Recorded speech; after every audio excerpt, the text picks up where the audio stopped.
Hey everyone, and welcome to This Explainer. Today, we're diving into something seriously fascinating, how to basically read anyone's mind using 10 psychology secrets. Now, I know nobody really likes to admit it, but every single day, someone out there is quietly reading you and using that to influence your behavior. And look, I'm not talking about magic tricks here, and I'm definitely not talking about some sci-fi mind control. I am talking about raw human psychology. It's happening right now in your office, in your relationships, and literally in the stores you visit every day. So you've got to ask yourself, are you being manipulated? Because honestly, the scariest part about psychological influence isn't just that it happens, it's that you often walk straight into the trap with a big smile on your face, completely unaware. But what if we could flip the script? What if you knew exactly what to look for? Okay, let's dive into this. Picture this. Think about the last time you walked into a mobile store just to do a really simple recharge. You're looking at the menu and you see a plan for $199 with basic data, but right next to it there's a plan for $249 featuring double the data and free calls. Suddenly, that little voice in your head rationalizes, well, I'm already spending basically $200, why not just add 50 more? You didn't walk in needing that extra data, but you paid for it anyway. And the kicker? You walked out feeling like you just scored a massive bargain. Well, that right there is called the anchoring effect. It happens when a strategically placed, nearby price makes another option look like an absolute steal, completely overriding your initial logic.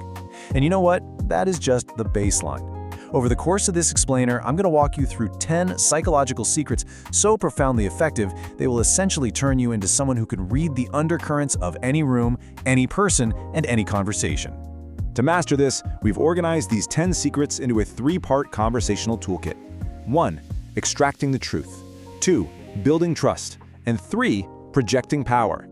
Let's start with part 1, extracting the truth, getting the real story without asking directly.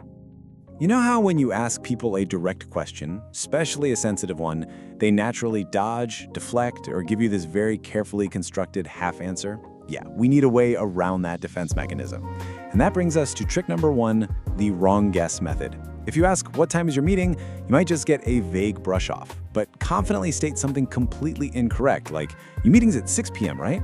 And watch what happens. No, it's at 4. See, people absolutely love correcting others. It's just human nature. We crave being right way more than we mind answering a question. If you state a wrong fact, their urge to correct you completely bypasses their urge to hide the truth, handing you real intel every single time. Which leads us to trick number 7, strategic silence. If someone asked me what the single most powerful tool in any conversation is, I'd say silence without a second thought. Most people literally cannot handle a quiet pause. Let's say a friend cancels plans last minute with a really flimsy excuse. If you immediately say, oh, it's fine, no worries, they're never going to tell you the truth. But if you just look at them, say a quiet, okay, and then let the silence sit there, it makes them incredibly uneasy. Their mind starts spinning, wondering if you know more than you're letting on. And that internal pressure, it almost always pulls the real story right out of them. Let's move to part 2 and see how this builds. Building trust. Hacks for instant connection. Okay, so once you have the truth, you need rapport. And this happens largely in the subconscious mind, way before a single logical word is even processed. So we've bundled 3 powerful secrets here to build that instant connection. First up, the nod technique. Confident speakers naturally nod slightly when making a point. Why? Because human brains are wired to sync with rhythm. If you gently nod while suggesting, this place is amazing, we should come back, the listener's brain registers agreement before logic even kicks in, and they'll often nod right back. Second, the name effect. Your name is literally the most personal trigger your brain responds to. Pepper it into conversation. Hey Arjun, so Arjun, what do you do? And their brain quietly registers extra warmth and attention. And third, mirroring.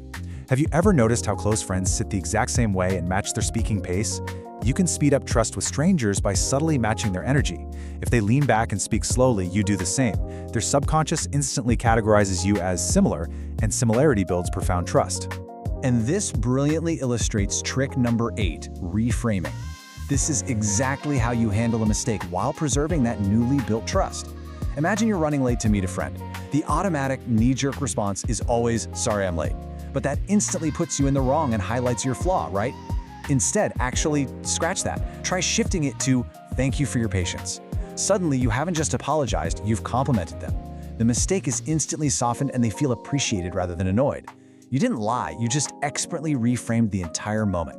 Now, what's really interesting about this slide is trick number 9, which deals with favors. We usually think doing a favor for someone makes them like us, but the Benjamin Franklin effect proves the exact opposite. When someone does a favor for you, they actually end up liking you more. It's crazy. If you ask a colleague to borrow a pen, their brain hates doing something for absolutely no reason. So, to resolve that cognitive dissonance, it quietly tells them, well, I must be helping them because I like them. You literally force their brain to invent a positive bias towards you. It's a real game changer. Finally, Part 3, Projecting Power, Maintaining Boundaries and Control. All right, this is where we learn how to handle pressure and command absolute respect in a room. Let's look at trick number 5, the power pause. Imagine someone asks you a really high-pressure question, like, "Can you handle this project?" Most people immediately blurt out, "Yes, I got this," just to prove themselves. But in that rushing instant, they actually lose value. Speed signals nervousness. But what if you held eye contact, took a deliberate 3 seconds, and then calmly said, "Yes, I can handle this"? Those extra seconds completely change the gravity of your words. Calmness signals control, and the human brain instinctively respects people who do not rush. Next up is trick number 6, a very subtle yet devastatingly effective physical tactic, the forehead stare. When someone tries to intimidate you, maybe in an argument or a really tense meeting, they'll usually try to stare straight into your eyes to assert dominance and apply pressure. If you look away, you lose that silent battle. So next time, don't look into their eyes. Look at the exact space right between their eyebrows. To them, it looks like you are holding unblinking eye contact, but internally, it totally disrupts the emotional connection they were trying to force. They will feel a bizarre, unexplainable discomfort, and I promise you, 9 times out of 10, they will break eye contact and back off first. So, the crucial point is this, bringing us to trick number 10, reaction control. This is what top negotiators swear by. When someone provokes you, it's so tempting to snap back or argue loudly. It feels like winning. But psychology tells us people don't judge you by the situation, they judge you by how you respond to it. The person who stays composed holds all the actual power because they give the aggressor absolutely nothing to push against. Just master these 4 steps. When provoked, pause, observe what they are actually trying to do, understand their motive, and only then, logically, respond. The real takeaway? Awareness is your actual power. At the end of the day, none of these psychology secrets are about malicious manipulation or hurting people. They are simply about deeply understanding how the human mind naturally operates. When you understand the mechanics of anchoring, mirroring, or strategic silence, you ensure that you are never the one caught off guard. You take control of your own reactions and, by extension, the conversations you are a part of. The invisible strings pulling in our daily interactions are finally visible to you. The next time you're in a meeting, at a store, or just chatting with a friend, the dynamics are going to look entirely different. Now that you know the patterns, who will you notice using them first? Keep your eyes open, and I guarantee you'll start seeing these psychology secrets everywhere.